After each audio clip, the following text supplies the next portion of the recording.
나는 전능하신 아버지 하나님, 천지의 창조주를 믿습니다.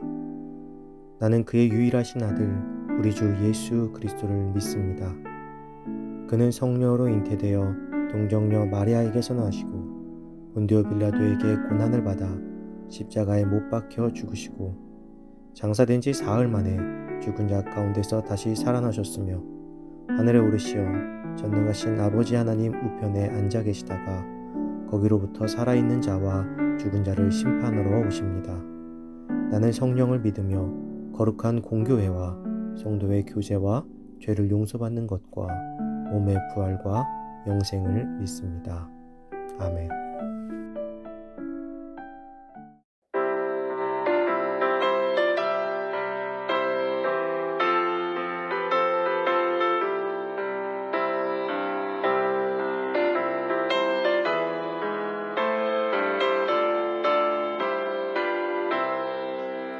마귀들과 싸울지라 죄악 벗어난 자여 담대하게 싸울지라 자기 악한 정욕과 심판날과 멸망의 날 내가 선한 눈앞에 곧 다가오리라.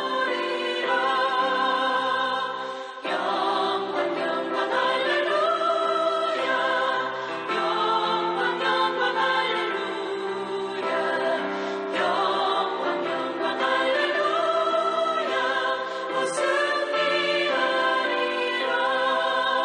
마귀들과 싸울지라 죄악 벗어난지라 모함치는 무리들은 율법만 위하니까 무섭고도 더러운 죄 모두 떨쳐버리고 주 예수 붙들라.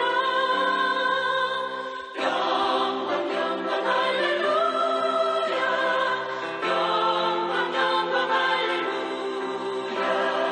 영광 영광 할렐루야. 곧 승리하리라.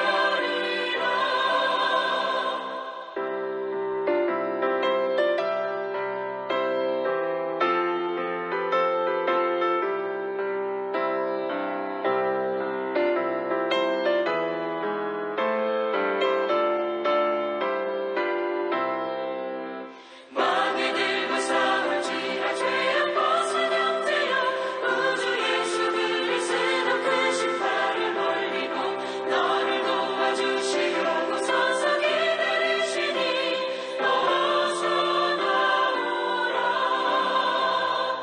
영광 영광 할렐루야. 영광 영광 할렐루야. 영광 영광 할렐루야. 곧 승리하리라.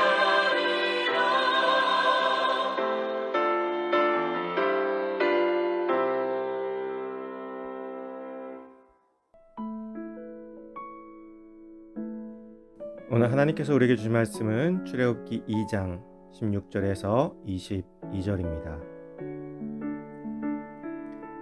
미디안 제사장에게 7달이 있었더니 그들이 와서 물을 길어 구유에 채우고 그들의 아버지 양떼에게 먹이려고 하는데 목자들이 와서 그들을 쫓는지라 모세가 일어나 그들을 도와 그 양떼에게 먹이니라. 그들이 그들의 아버지 르우엘에게 이를 때에 아버지가 이르되 너희가 오늘은 어찌하여 이같이 속히 돌아오느냐. 그들이 이르되 한 애굽 사람이 우리를 목자들의 손에서 건져내고 우리를 위하여 물을 길어 양떼에게 먹였나이다. 아버지가 딸들에게 이르되 그 사람이 어디 있느냐. 너희가 어찌하여 그 사람을 버려두고 왔느냐. 그를 청하여 음식을 대접하라 하였더라. 모세가 그와 동거하기를 기뻐하매 그가 그의 딸 십보라를 모세에게 주었더니 그가 아들을 낳음에 모세가 그의 이름을 게르솜이라 하여 이르되 내가 타국에서 나그네가 되었음이라 하였더라. 아멘. 힘을 빼시는 하나님이라는 제목으로 오늘 말씀 나누겠습니다. 모세는 인간적인 감정의 폭발로 인해서 유대인을 괴롭히던 애굽인을 때려 죽이게 되었습니다. 동족을 위한 감정에서 시작한 일이지만 이 감정은 동족들에게까지 외면받게 되었습니다. 결국 동족의 해방자가 아닌 철저히 외면당한 채 양쪽 어디에도 속하지 못하는 신세가 되고 결국 광야로 도망가게 되죠. 순간 자신의 감정대로 일을 처리하면 이렇게 모든 것을 잃게 되는 경우가 많이 있습니다. 결국 모세는 그 순간적인 감정으로 인해서 도피 생활을 무려 40년이나 하게 됩니다.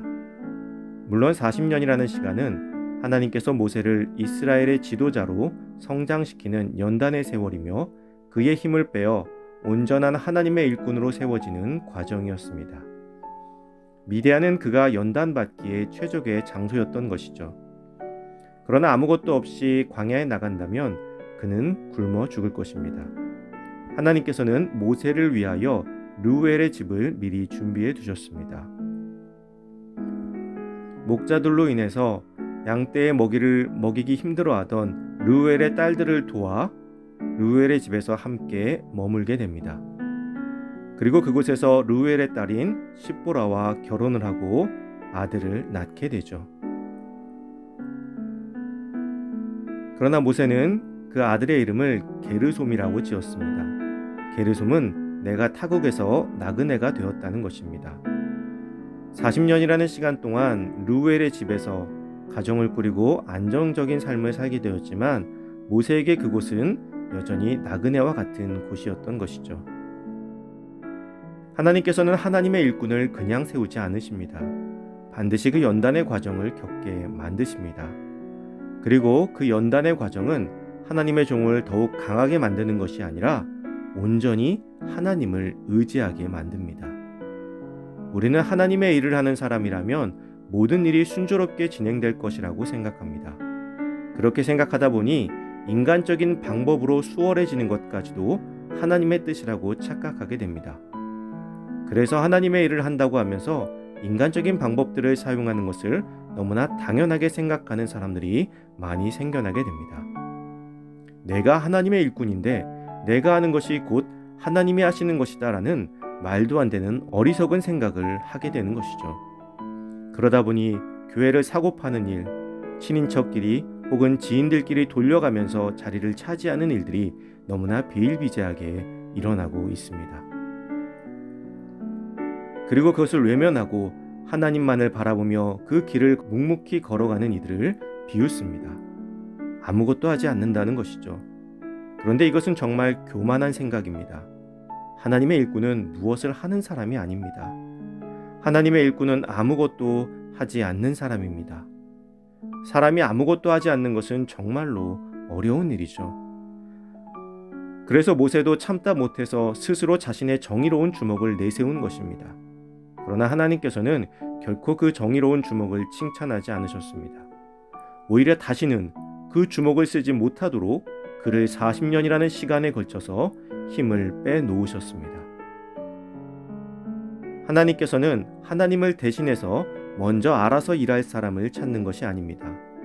하나님께서는 아무런 힘이 없어서 오직 하나님만을 의지하는 사람을 찾으십니다. 모세는 40년이라는 시간 동안 미디안에서 특별한 훈련을 받은 것이 아닙니다. 그는 평범한 삶을 살았습니다. 결혼하고 아이를 낳고 자신의 양떼를 쳤습니다. 그저 자신의 삶을 살아가면서 하나님을 의지하는 방법을 배운 것이죠. 훗날 하나님께서 모세를 부르십니다. 모세는 자신이 늙고 힘이 없으니 보낼 만한 사람을 보내라고 대답합니다.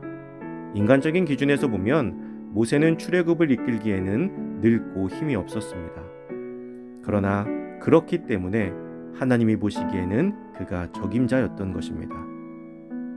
사랑하는 성도 여러분, 하나님의 일을 함에 있어서 더 나아가 그리스도인으로서 살아감에 있어서 내가 무언가를 하려고 하나님보다 결코 앞서 나가지 마십시오. 절대로 세상적인 방법은 하나님께서 기뻐하지 않으십니다. 그리고 하나님의 일을 위해서 세상적인 방법을 사용해도 된다는 어리석은 생각에서 벗어나십시오. 그것은 하나님의 방식이 아닙니다. 당장은 승리하는 것 같고 순조로운 것 같아도 결국 모세처럼 광야로 보내지게 될 것입니다. 온전히 하나님의 말씀만으로 움직일 때 모세가 애굽의 왕 앞에 당당하게 외칠 수 있었듯이 온전히 하나님만 의지할 때 우리에게도 당당히 외칠 것을 하나님께서 주실 것입니다. 나의 힘을 빼고 하나님을 의지하는 귀하고 복된 하루가 되시기를 주님의 이름으로 축원합니다.